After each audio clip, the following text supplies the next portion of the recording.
정오부터 하늘은 검은 구름으로 뒤덮이고 숨막히는 공기는 모든 것을 폭풍 속으로 밀어넣을 듯했다. 갑자기 예고도 없이 굵고 거센 비가 쏟아졌다. 외딴 강원도 길 위로 두 어린 그림자가 비를 맞으며 힘겹게 걸어갔다. 12살 주는 머리를 숙인 채 걸었고 자신의 몸집보다 훨씬 큰 고물자루의 무게에 등이 굽어 있었다. 오른손으로 자루를 단단히 잡고 왼손으로는 추위에 떨고 있는 5살 여동생 수의 손을 끌었다. 수는 계속 울고 있었고 흐느끼는 소리는 빗소리에 묻혀 사라질 듯했다. 눈물이 그렁그렁한 눈으로 오빠를 올려다보았다. 오빠 너무 추워? 배고파? 수가 떨리는 목소리로 말했다. 주는 동생의 손을 더 꽉 잡았다. 눈은 결연한 의지로 빛났다. 조금만 더 참아 수야. 저 앞에 분명히 쉴 곳이 있을 거야. 따뜻한 곳을 찾아 빵 사줄게. 하지만 주는 그 약속이 헛된 말뿐임을 알고 있었다. 바지 주머니는 텅 비었고 마지막 동전은 어제 라면 한 봉지를 사는 데 썼다. 두 남매는 이런 날들을 익숙하게 겪어왔다. 경기도 외곽 쓰레기 매립지에 버려진 이후 준과 수는 스스로 살아남기 위해 몸부림쳤다. 그때 주는 겨우 8살이었고 수는 아직 말도 제대로 못할 때였다. 어린 주는 추운 밤, 배고픔에 눈이 핑 도는 순간들, 그리고 어른들에게서 쫓겨나는 길 위에 개와 같은 취급을 받으며 성장하는 법을 배웠다. 애들은 학교나 가. 여기서 뭐 하는 거야? 꺼져. 한 상인이 준이 자신의 노점 근처에 떨어진 빵 부스러기를 줍기 위해 멈춰섰을 때 고함을 쳤다. 준은 가진 것 없는 자에게 이 세상은 결코 쉽지 않다는 것을 알고 있었다. 하지만 수를 위해서라면 언제나 최선을 다했다. 빈병, 맥주캔을 모으고 플라스틱 조각을 주워 돈을 벌었다. 밤이 되면 두 남매는 낡은 인천 자동차 수리점 처마 밑에서 잠들었다. 수의 작은 몸에서 나오는 온기가 준이 추위를 이겨내는 유일한 도움이 되었다. 한 번 이 준은 어머니를 생각했다. 왜 어머니는 남매를 그곳에 버렸을까? 어머니 얼굴조차 기억나지 않았다. 다만 수를 달래던 부드러운 목소리, 사라지기 전 자신의 손을 잡았던 손만이 어렴풋하게 기억날 뿐이었다. 오빠, 엄마가 우리 찾으러 다시 올까? 어두운 밤, 수가 물었던 적이 있다. 그럼 엄마는 돌아올 거야. 준이 대답했지만 마음속에서는 그 믿음이 오래전에 꺼져버렸다. 빗줄기는 점점 더 거세졌고 멈출 기색조차 보이지 않았다. 준은 여동생을 벽 모퉁이로 끌어당겼지만 빗물은 여전히 그들을 적셨다. 수가 기침을 시작했고 작은 기침 소리가 냉랭한 공간을 울렸다. 주위를 둘러보던 준은 저 앞에 큰 집을 발견했다. 검은색 철제 대문과 높은 울타리로 둘러싸인 저택은 마치 빗속의 요새처럼 보였다. 창문에서 새어나오는 불빛은 준이 갈망하는 따뜻함을 떠올리게 했다. 수야, 저기 가자. 비 좀 피하게 해달라고 부탁해보자. 수는 힘없이 고개를 끄덕였고 작은 다리를 힘겹게 움직이며 오빠를 따라갔다. 준은 고물자루를 대문 옆에 내려놓고 동생의 손을 잡고 대문으로 향했다. 큰 나무문 앞에서 망설이며 3번 노크했다. 문이 열리고 40대 남자가 나타났다. 집주인 김이었다. 날카로운 눈빛으로 흠뻑 젖은 두 아이를 훑어보았다. 무슨 일이냐? 김은 낮은 목소리로 물었지만 불쾌한 기색을 감추지 못했다. 저희 잠시 비 좀 피하게 해주세요. 비가 너무 많이 와서 동생이 너무 추워요. 주는 정중하게 말하며 간절한 눈빛으로 부탁했다. 김은 두 아이를 머리부터 발끝까지 훑어보았다. 거절하려 했지만 순진하고 두려움에 질린 수의 눈을 보고 망설였다. 들어오너라. 두 남매가 안으로 들어갔다. 반짝이는 나무 바닥과 값비싼 소파가 있는 넓은 집은 두 사람을 압도했다. 준은 문간에 서서 고개를 숙이며 연신 감사 인사를 했다. 준이 김이 건네준 수건으로 여동생 옷을 말리려 할 때 거실 구석에 있는 재단으로 시선이 향했다. 재단에는 나무 액자에 정성스럽게 놓인 사진 한 장이 있었다. 사진 속 여인은 흰 한복을 입고 있었다. 미소는 온화했지만 눈은 슬픔을 머금고 있었다. 준은 멍하니 서 있었다. 심장이 두근거렸다. 마치 사진 속 눈빛에 빨려 들어가는 듯했다. 저기요. 준이 떨리는 목소리로 말했다. 이분 최 씨 아니에요? 김은 굳어버렸다.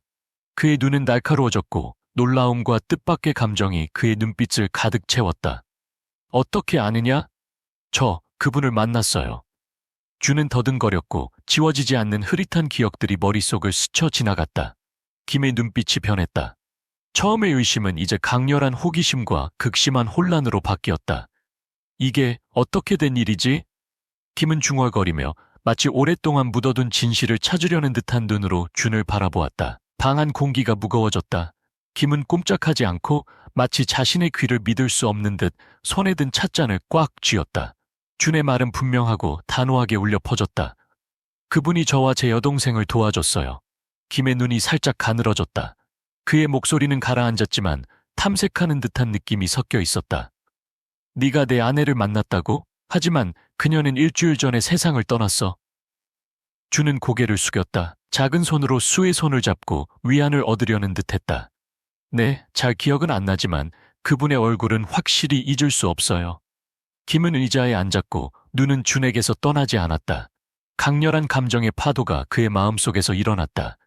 자신의 사랑하는 아내였던 최는 병으로 세상을 떠났고 그 슬픔은 김조차 이해할 수 없었다. 말해봐. 김이 약간 떨리는 목소리로 말했다. 최를 어디서 만났지? 준은 앉았고 마치 기억 속 흐릿한 장면을 끌어내려고 애쓰는 듯 먼 곳을 바라보았다. 정확한 시간은 기억나지 않지만 꽤 오래전이었을 거예요. 그때 저와 수는 쓰레기 매립지에 있었어요. 아마 2년 전쯤이었을 거예요. 준은 잠시 말을 멈추고 슬픔에 잠긴 눈으로 말했다. 저와 수는 며칠 동안 굶었어요. 아무것도 먹을 것을 찾을 수 없었죠. 그러다 제가 정신을 잃었을 때 그분이 왔어요. 깨어나 보니 따뜻한 수건으로 제 얼굴을 닦아주고 계셨어요. 빵이랑 물도 주셨어요. 그분은 참 따뜻했어요. 김은 준을 뚫어지게 바라보았다. 그의 마음이 흔들렸다. 준의 말은 지어낸 이야기가 아니었다. 최는 이유도 말하지 않고 사라졌던 적이 있었다. 돌아왔을 때 그녀는 중요한 것을 찾고 싶었다고만 말했을 뿐이었다. 그분에게서 더 기억나는 것은 없느냐? 김은 감정에 떨리는 목소리로 물었다. 준은 고개를 끄덕였다. 사진을 가리키며 말했다. 목걸이를 하고 있었는데 매화 모양 장식이 있었어요. 그분이 가장 소중하게 생각하는 물건이라고 했어요. 준의 말은 김에게 큰 충격으로 다가왔다. 김은 최가 늘 몸에 지니고 있던 목걸이를 떠올렸다. 죽기 직전까지도 그녀는 목걸이를 하고 있었다. 그 목걸이는 김이 그녀에게 선물한 결혼 기념 선물이었고 사랑과 영원한 약속을 상징하는 물건이었다. 말도 안 돼. 김은 속삭였다. 그의 눈빛은 점점 바뀌었다. 이제 그는 준을 낯선 아이가 아니라 최의 고통스러운 이야기에 빠진 마지막 조각처럼 여기고 있었다. 그녀가 네게 무슨 말을 했느냐? 김은 다급하게 물었다. 준은 머뭇거리다 대답했다. 만약 우리가 김이라는 사람을 만나게 된다면 그에게 미안하고 너무나 사랑한다고 전해달라고 하셨어요. 그 말에 김은 몸이 굳었다. 여태껏 참아왔던 눈물이 왈칵 쏟아졌다. 김은 고개를 돌리고 평정을 유지하려 했지만 실패했다. 혼란스러움을 감출 수 없었다. 김은 자리에서 벌떡 일어나 방 구석의 나무장으로 향했다. 최가 소중히 보관했던 상자를 열었다. 그 안에는 그녀가 조심스럽게 간직해온 작은 물건들이 있었다. 물건들을 하나씩 살펴보았다. 김은 오래된 사진 한 장을 발견했다. 사진 속에는 젊은 최가 어린 두 아이와 함께 서 있었다. 큰 아이는 6살 정도 되어 보였고 작은 아이는 이제 막 걷기 시작했을 무렵이었다. 큰 아이의 눈은 지금 준처럼 빛나고 결의에 차 있었다. 김은 떨리는 손으로 사진을 잡았고 감정이 격렬하게 몰아쳤다. 이건 우연일 리 없어. 김은 준과 수를 바라보았다. 너희는 부모에 대해 기억나는 게 있느냐? 언제 버려졌느냐? 준은 고개를 저었다. 기억나지 않아요. 엄마가 떠날 때 많이 우셨다는 것만 알아요. 그때 엄마가 저와 수를 꽉 안아주시고 동생을 잘 돌봐달라고 하셨어요. 엄마가 어떻게 생겼는지 더 이상 기억나지 않아요. 그 말들은 김의 심장을 찌르는 날카로운 바늘 같았다.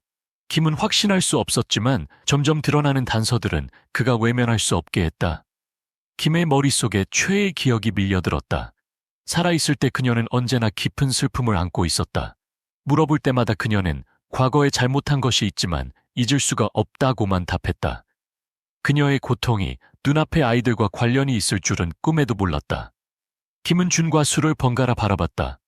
마음속에는 낯선 감정이 밀려들었다. 익숙함, 안타까움, 희미한 희망의 빛, 됐다.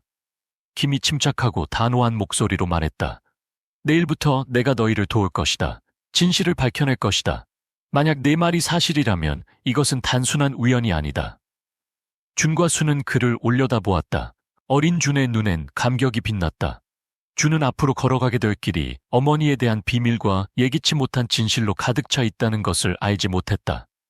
다음 날 아침, 해가 나무 잎사귀 사이로 살며시 비추기 시작했을 때 김은 자신의 책상에 앉아 있었다. 밤새도록 잠을 이루지 못했다. 최의 모습, 준의 말, 그리고 오래된 사진이 머릿속에서 마치 맞춰지지 않은 퍼즐 조각처럼 맴돌았다. 김은 최가 나무 상자에 넣어둔 사진에서 시작하기로 했다. 슬픔을 머금은 눈으로 사진 속 아이들은 준과 너무나 닮아 있었다. 그는 그 사실을 외면할 수 없었다.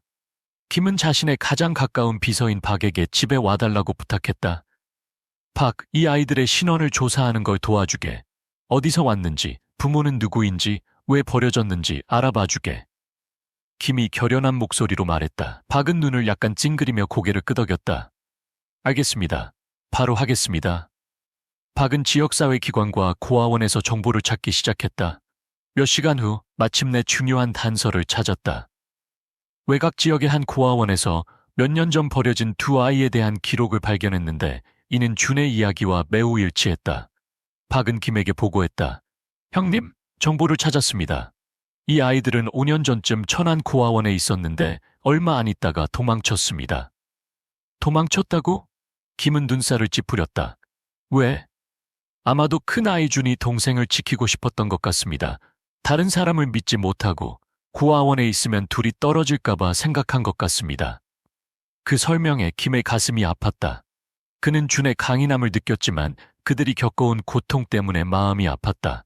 거기서 멈추지 않고 김은 천안 고아원 직원이었던 이 씨를 직접 만나러 갔다. 수수하고 소박한 모습의 중년 여성인 이 씨는 김이 사진을 보여주자 두 아이를 기억했다.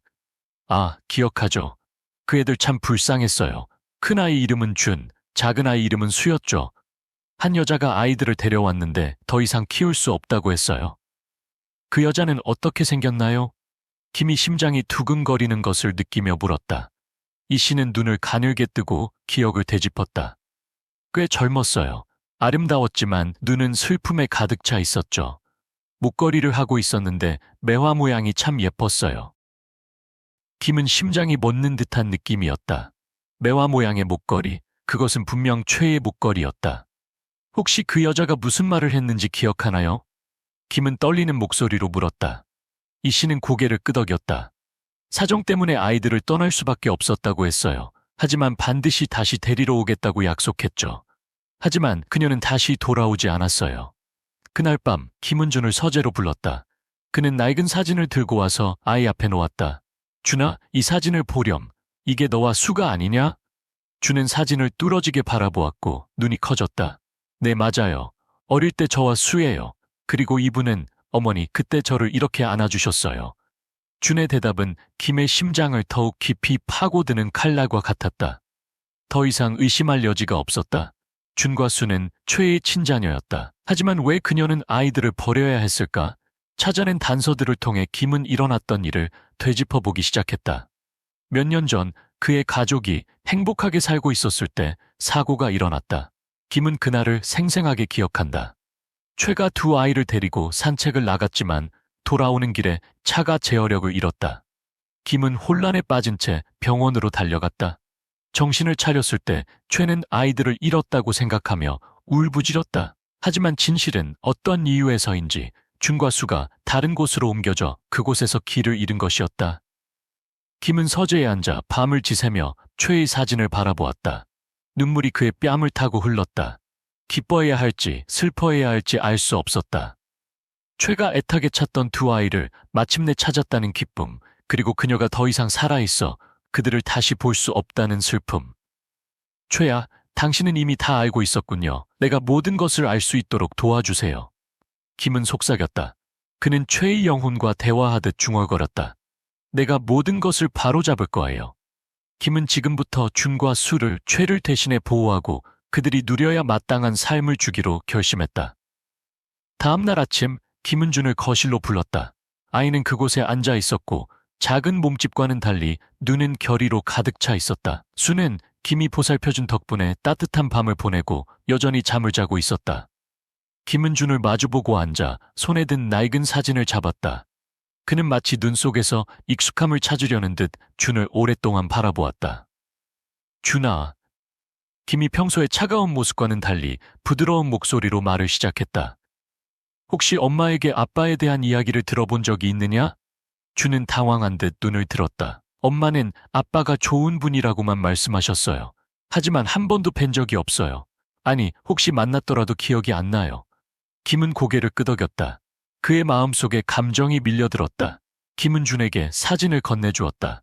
준아, 이 사진 속에는 엄마뿐만이 아니란다. 김은 목이 메어 말을 멈췄다. 사진에서 엄마 옆에 있는 남자, 그 사람이 바로 너의 아빠란다. 준은 다시 한번 사진을 바라보았고 눈을 크게 뜨고 김을 쳐다보았다. 아저씨가 저희 아빠라고요? 그래. 김은 확신하며 고개를 끄덕였다. 눈물이 뺨을 타고 흘렀다. 왜 엄마가 너희를 떠나게 해야 했는지 모르겠지만 너와 수는 분명히 내 아내 최와 나의 아이들이다. 준은 아무 말도 하지 않았다. 사진을 잡은 작은 손이 떨렸다. 한 번도 경험해보지 못한 감정이 혼란, 고통, 그리고 희망과 뒤섞여 밀려왔다. 하지만 아저씨가 저의 아빠라면 왜 엄마가 우리를 쓰레기 매립지에 버렸어요? 왜 엄마가 울면서 미안하다고 했어요? 준의 목소리는 울먹였지만 눈물을 참으려 했다. 김은 말문이 막혔다. 그 질문에 답하기가 쉽지 않다는 것을 알았지만 진실을 숨기고 싶지 않았다. 그는 준에게 과거 사고에 대해 최가 그 끔찍한 사건 이후 두 아이를 잃었다고 생각했다는 것을 이야기해 주었다. 내 엄마는 정말 괴로워했단다, 준아. 김이 낮은 목소리로 말했다. 엄마는 너희를 다시 찾기 위해 모든 노력을 다했지. 하지만 아마 너무 고통스러워서 이 일에 대해 내게 말하지 못했을 거야. 결국 너희를 다시 한번 떠나보낼 수밖에 없었던 거야. 준은 더 이상 참을 수 없었다. 눈물이 쏟아져 내렸다. 사진 위로 눈물이 떨어졌다. 김을 바라보며 눈이 빨개진 채 말했다. 정말 아빠예요? 다시는 저와 술을 버리지 않을 거죠?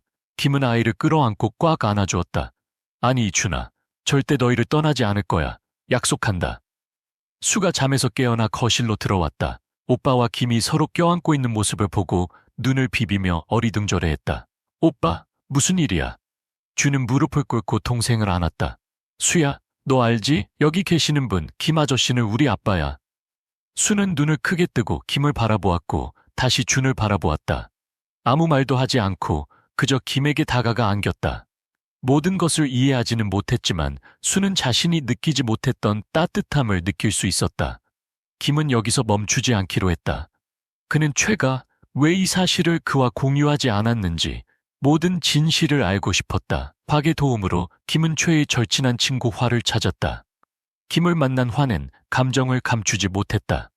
김씨, 최는 항상 아이들 일로 괴로워했어요. 하지만 진실을 말하면 김씨가 용서하지 않을까봐 두려워했죠. 용서? 무슨 이유로? 김이 다급하게 물었다. 화는 최가 사고 이후 아이들이 살아있다는 것을 알았을 때 아이들을 찾으려고 애썼다고 말했다.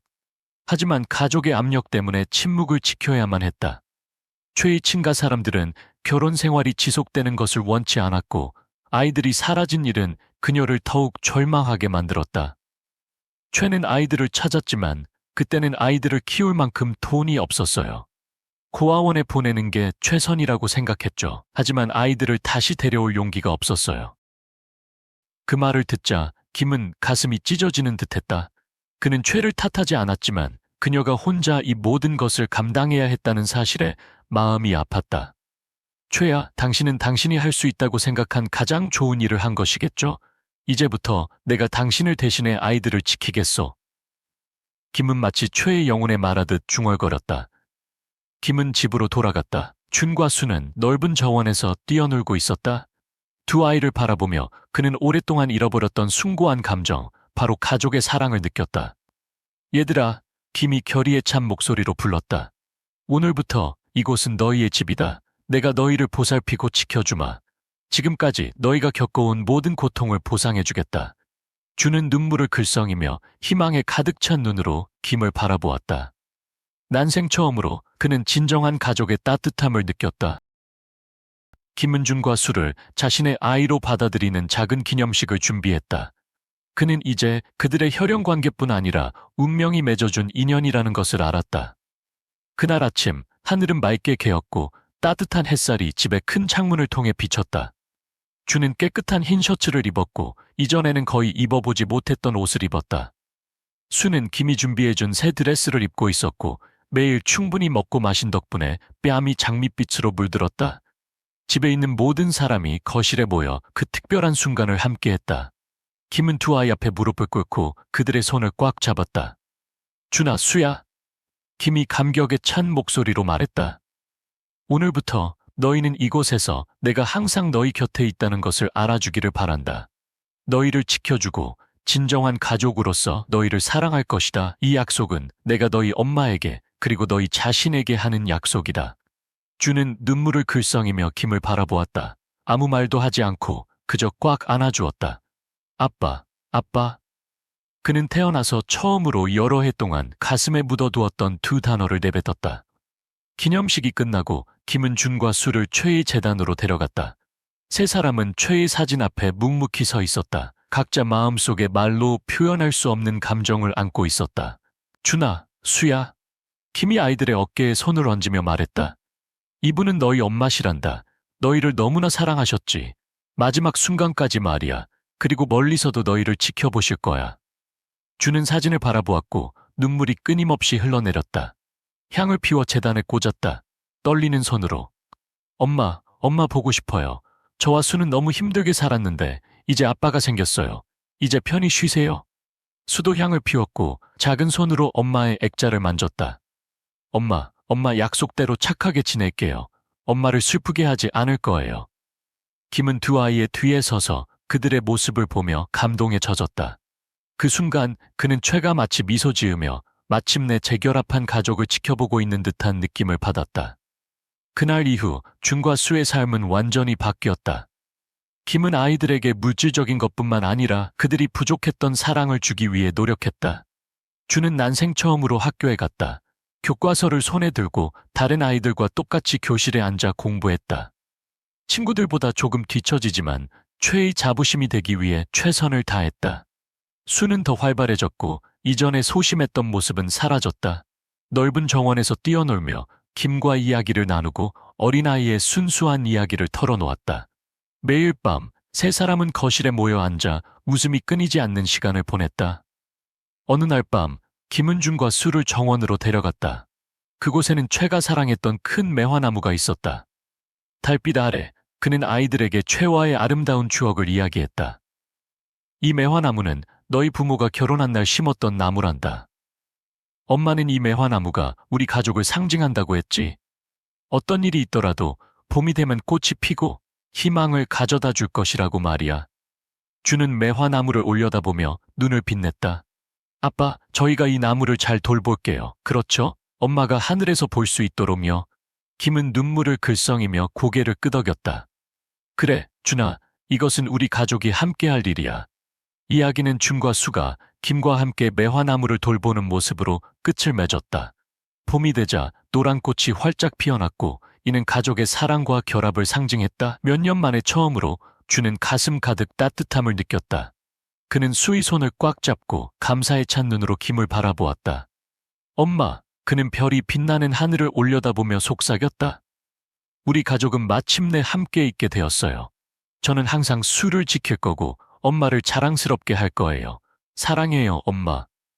부드러운 봄밤의 빛 속에서 바람이 매화나무 가지를 부드럽게 흔들었다. 마치 멀리서 들려오는 대답처럼 만약 이 감동적인 이야기가 당신의 눈물을 흘리게 했다면 좋아요를 눌러주시고 댓글로 당신의 생각을 공유해주세요. 그리고 다음 이야기도 놓치지 않으려면 채널을 구독해주세요. 이 영상을 친구와 가족들에게 공유하여 사랑의 메시지를 전해주세요. 감사합니다.